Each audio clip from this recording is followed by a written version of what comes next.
No, St. Patrick's Day on Sunday, but we're going to the parade today. Jessie, show me. You ready for the parade? Yes. 5 minutes of Fergie.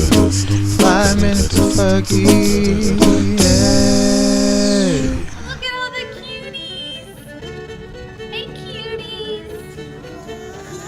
Oh, yeah. I don't know how long that's gonna last. Happy St. Patrick's Day. Happy St. Patty's Day. Happy St. Patrick's Day. Oh, somebody's getting candy. Look at these guys. We are here. It's a little chilly. Oh, okay, I'll hold it for you. Yeah. Smile at Betty. Cheese. Look at those cuties.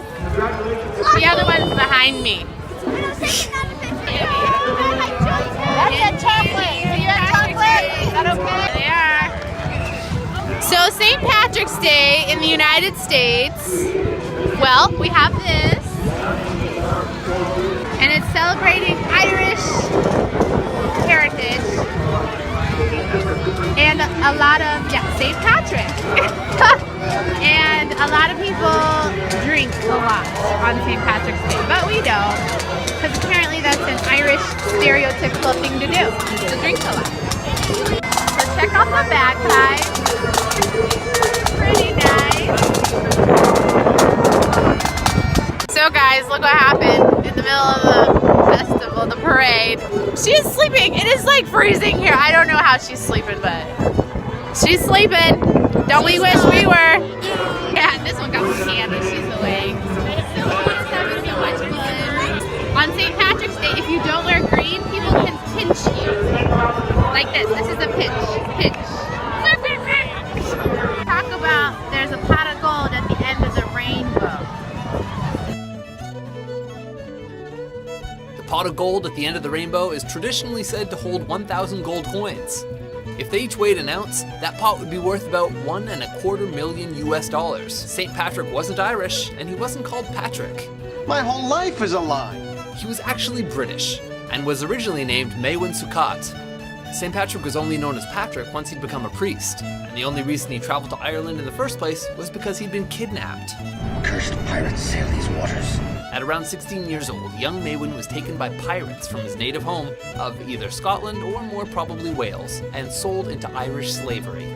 He spent 6 long years herding sheep in the Irish countryside before escaping back to Britain and reuniting with his parents.